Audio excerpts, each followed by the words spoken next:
Last time, we covered the Buu Saga in the scenario, or at least the tournament part of it. We're still in a world where Goku is actually dead, remaining dead. And that's just one of the many changes we've had so far. What's going to actually happen here now that we head into Super? We'll be discussing the beginning of that and more in this part 7 of What If Gohan Trained Like Goku. So if it wasn't clear enough already from the last arc, Videl is actually going to be a lot more involved as a fighter. She does have some pretty crazy potential when you think about it. And this is just considering what we saw in the main story. She was a pretty great martial artist without any actual ki control. And seemingly without a proper mastery even. She also learned how to use ki and how to fly, within only a few days of after-school training. Of course, right now she's not going to be the strongest human, not even close. But I think it's definitely worth pointing out how absurdly quickly she grew, and how powerful she was in general without the proper training. And the reason I mention this is because if her and Gohan are dating here, and eventually getting married, well, the whole point of the scenario is that Gohan has a different motivation to fight, and it would be kind of strange to leave Videl out of that too, especially because here, the Saiyan duo continues fighting crime. And of course, while Gohan does spend a lot of time training with Videl, he does still have that same relationship with Trunks that we covered before, basically being an older brother figure and kind of a teacher to him. Think of it kind of like future Trunks and future Gohan, except the obvious difference that Trunks has Vegeta and Piccolo to train with. But he does take a lot of influence from Gohan. As the years pass, Beerus eventually wakes up, prophesizing the Super Saiyan God. This is the time that he wanted to wake up, and now he wants to find this rival, looking around to see where he could find any sort of Saiyans that are remaining. Seemingly, they're all dead, but Whis says there are still a few around. In the living world, there are a couple, although only one is a pure Saiyan. The strongest one is a Saiyan on Earth named Gohan, but interestingly enough, it seems like there's a Saiyan in Otherworld that got to keep his body. And the only reason that Whis notes this is because he's training under King Kai. Interesting. Beerus definitely wants to check that out too. I mean, if it's a Saiyan that got to keep his body and train with the Kai, he's definitely got to be a unique Saiyan. So first they're going to go there, especially because they could ask King Kai more about what he knows. Since Earth, the planet with all those Saiyans, it's under his jurisdiction. Beerus and Whis arrive on his planet, with Goku obviously being excited to see him. Goku has been training in Otherworld non-stop, a lot with King Kai actually. Another good thing is that King Kai's not actually dead here. Not that it really matters, but I feel bad that he's still dead. In this scenario, Goku still trains with him, but he gets to be alive here. Anyways, Beerus does ask about the Super Saiyan God, and asks King Kai about those Saiyans on Earth, learning that this Saiyan Goku actually knows a lot about them, partially because one of them is his son. Beerus actually does end up fighting Goku too, because he seems pretty powerful. Not only did he get to keep his body here, but he's been training constantly, and Goku says that he really wants to put up a good fight. Of course, it's still no match for Beerus. Goku's even able to use Super Saiyan 3 and Kaioken together.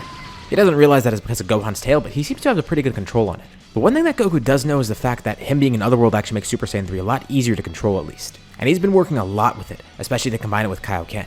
And while it is absurdly strong, it's not enough to defeat Beerus. Beerus eventually does go to Earth, locating these other Saiyans. They know nothing of the Super Saiyan God. But he's still interested in that one Gohan, the hybrid Saiyan. They eventually do decide to just ask Shenron about it, and he tells them about the ritual. Although there's kind of a big issue here. They have even less Saiyans than normal. They only have Gohan, Vegeta, and Trunks. Goku's dead, and Goten doesn't exist here. Vegeta has one idea. Well, maybe they could bring his brother here. He knows he's in some faraway place, but doesn't know exactly where. Oh, simple enough for Whis? He departs for a bit, and while he's gone, they try and figure out what to do about the other two Saiyans. Beerus really does want to see a Super Saiyan God, so he'd help pull some strings too. Maybe he'll bring that Goku guy here, at least just for a little bit. And that amazes them. Yeah, they'd love to see Goku again, especially if it'll make the ritual work. But they still need one more, and this is when it's revealed that Videl is pregnant. But it's still a matter of if they can get Goku to come here, and if they can get Tarble to come here too. Although not too long after, Whis does return with a Saiyan that looks like a shorter version of Vegeta, which is funny because Vegeta's already short. And he looks a lot friendlier too. Vegeta can't believe he was convinced that easily, and that he got here that quick. This is the first time a lot of them are hearing that Vegeta even has a brother. And Tarble's glad to see Vegeta again. It is very awkward for Vegeta though.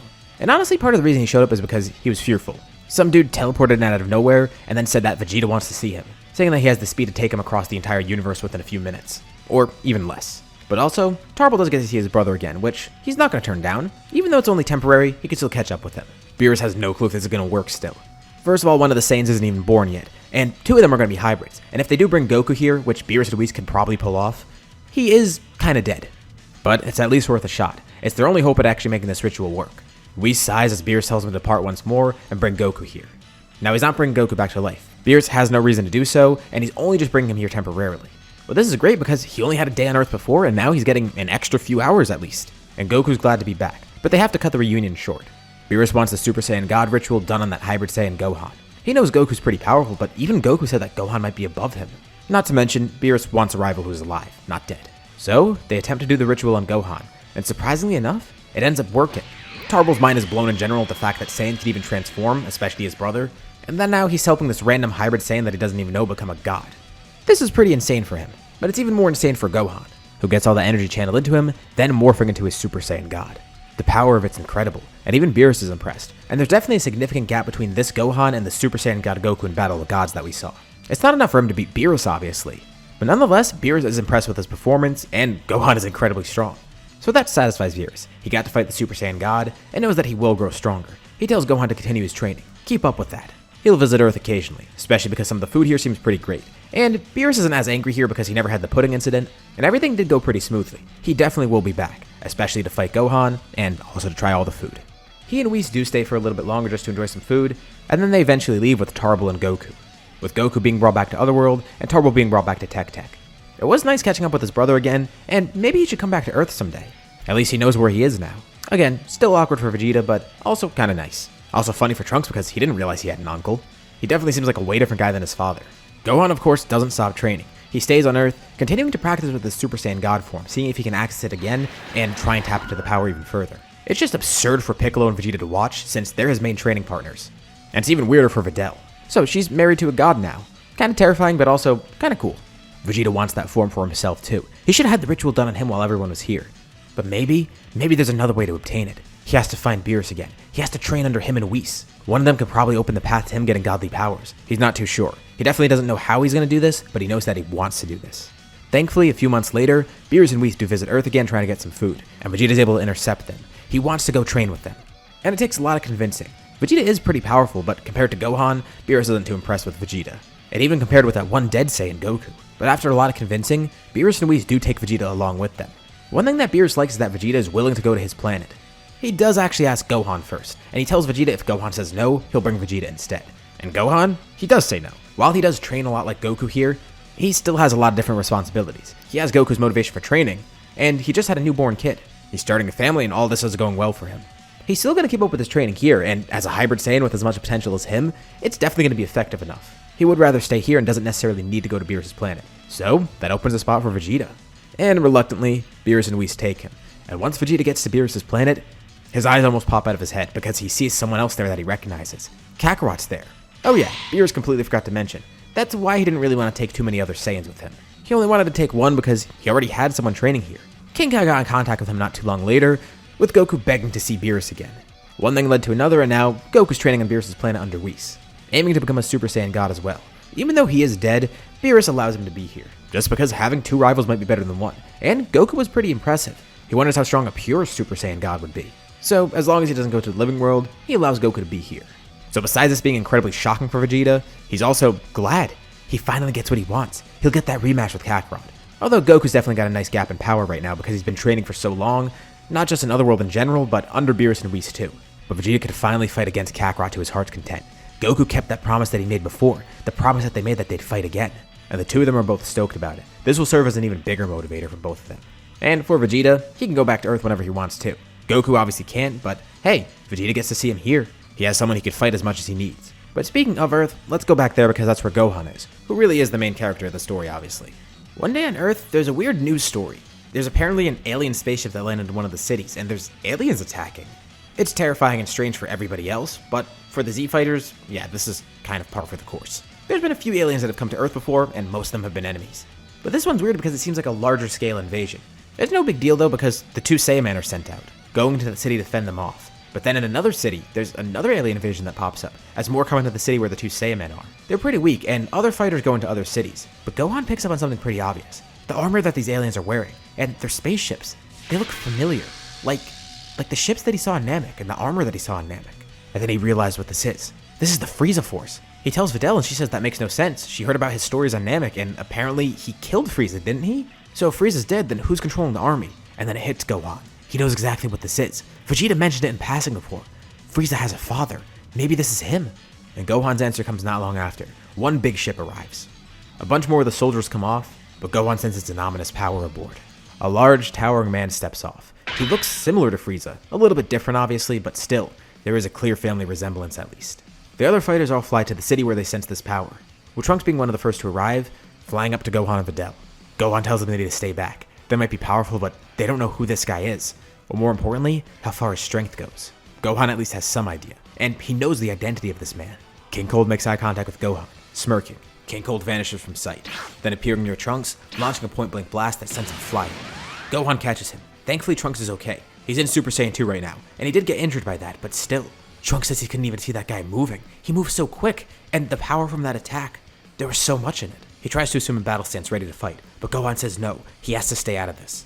Videl assumes a battle stance too, and then King Cold looks over at her, and Gohan sees King Cold locking his eyes onto her. She quickly charges a Kamehameha, and King Cold simply stands there, not being fazed by it at all. He then slightly shifts himself, ready to jump right through the blast and grab her. But before he can even begin his movement, Gohan then vanishes, appearing right in front of him, now powered up into Super Saiyan 2. Also being completely unfazed by Videl's blast being in the middle of it, blocking King Cold from attacking. She stops firing her beam, with Gohan then turning back to her and Trunks. He has memories of what he saw in Namek, what Frieza did to his friends there. He's not gonna let the same happen here. Trunks already got kinda hurt, but he's still fine. And he tells King Cold that's the last time he's gonna attack any of his friends. His fight's with Gohan now. He knows exactly why King Cold's here. He's here to avenge Frieza, isn't he? And Cold laughs. No, he's not really here for vengeance. Honestly, Frieza's death doesn't really matter to him too much. He's more so concerned about the Super Saiyans, and it looks like he found the Super Saiyan here. Or at least one of them. It was rumored by some of the soldiers in the Frieza Force that's what happened. He was defeated by a Saiyan. Apparently some child was involved. And judging by the amount of time that's passed, the Saiyan that he's looking at might have been the same child that fought Frieza. Simply put, Super Saiyans are threats to him, and he's gonna eliminate any of them. But Gohan says he's foolish to even think that he could do that. If he could defeat Frieza as a kid without even having true access to Super Saiyan, what makes Cold think that he could win here? Cold's a bit angry that Gohan takes him as a fool. Of course he wouldn't come here if he knew he'd get defeated. He knows he's gonna win. He's stronger than Frieza, much stronger. He knows that Frieza has some insane potential, and as a mutant himself, he might have that same sort of potential. He doesn't want to keep up with that. He spent a lot of time locating the Saiyans, eventually finding Earth, with some scouts in his army detecting some huge surges in power there, which Gohan presumes is from his fight with Beerus before he became a Super Saiyan god, or maybe one of the many fights beforehand. Cold said there was consistently a lot of power surging from here. The scouts went in, confirmed that Saiyans were there, and then Cold began training for a year. And he could already tell Gohan is strong in this form, whatever it is. Clearly it's beyond the normal Super Saiyan form. But Cold has evolved as well. He begins powering up, surrounded by an aura similar to that of Super Saiyan. Gohan's eyes widen. He turns back to Trunks and Videl. He tells them to fly out of here as fast as possible, and warn the others, don't come into the city. Gohan tackles Cold as he's transforming. This does nothing to stop the transformation, but it maneuvers him away from the city. Gohan's glad that he at least got him away from here, but Cold's transformation continues. Damn it, Gohan should have taken that opportunity to kill him, but it's already too late. King Cold has transformed into his new golden form, which we'll simply just call Gold Cold. A nice, simple rhyme. Gohan, of course, isn't even going to try to play around here. He's not in this fight for fun. He needs to kill Cold as quick as he can, powering up into Super Saiyan God. Not many more words are exchanged. The two begin clashing, with King Cold surprised to see whatever this form is. He didn't know Saiyans could get red hair too, and he can't even sense his power now. He's learned to sense Ki, but what is this? He can't feel Gohan's power. He felt it before in that Super Saiyan 2 form. But this? He doesn't know what this is. And Cold's amazed. Even with his year of training, Gohan's keeping up somehow. Damn it, after all that, after all the strength he gained, it isn't enough to defeat this one measly Saiyan? Cold tells Gohan he won't fall here. It might seem like he has the advantage now, but Cold has one trump card. He tells Gohan he's not just going to kill him, he's going to destroy everyone on this planet. Unlike Frieza, he has no desire to make this Saiyan suffer. He has no attachment to him. No history with his Super Saiyan, nothing like that. He doesn't have anything to prove. He simply just wants Gohan dead. And the fastest way to do that is to just completely destroy Earth. He jumps up and cups his hands together in front of him, charging a blast as he then throws his hands over his head, with the blast growing even larger. Gohan quickly launches up in the air trying to stop it, or at least stop Cold from charging it, but Cold spins around, hitting Gohan with a powerful tail whip. Gohan's not too injured by this, but it gives Cold enough time to finish charging his attack, as he launches the ball right towards Earth. Quickly, Gohan launches his own blast back up. Engaging in the struggle as Cold continues pushing it, and Cold yells out. It's useless for him to resist, especially because this isn't his main attack. This is a distraction. He then takes one hand away from the blast, then aiming it right down at the ground, launching another beam right out of it, aimed right at Earth's core. Gohan hears it at the last second. He doesn't have enough time to destroy King Cold's first attack, and if he goes over to guard against the other one, this first attack will hit Earth and probably still will destroy it. And he's strong enough to fight against Cold right now, but not fast enough to block these two attacks and kill him quickly. This is all happening within the fraction of a second. And within that split second, he decides to go after King Cold's second blast, knocking it away from Earth. King Cold's first massive attack hits the planet, beginning to dig into the surface. Gohan quickly jumps in the air, then launching right towards the ground, tunneling through it, trying to get under the blast once more. But this still won't be enough. King Cold can launch another attack, even if he tries to stop this one somehow. Fighting King Cold is no problem, but if he launches even one attack at Earth that Gohan can't stop, then they're screwed. And King Cold watches with delight as his attack penetrates through the planet. But somehow, it stops. A glow appears behind it. It seems like the ball of Ki just changes color somehow. But it hasn't, no. It's just the light of some other aura. It's completely outshining it, King Cold has to block his eyes from the light, but watches on as his attack dissipates completely. In the crater where the attack once was, Gohan's standing there, with King Cold looking terrified. What's this now? Gohan felt a surge of power, and doesn't even realize what happened, but King Cold can see it clearly. His hair, it's blue now. The rage of a Super Saiyan, combined with the calmness and power of a Super Saiyan God. Gohan doesn't even know at the moment, but he's combined the two together in harmony, becoming the first Super Saiyan Blue.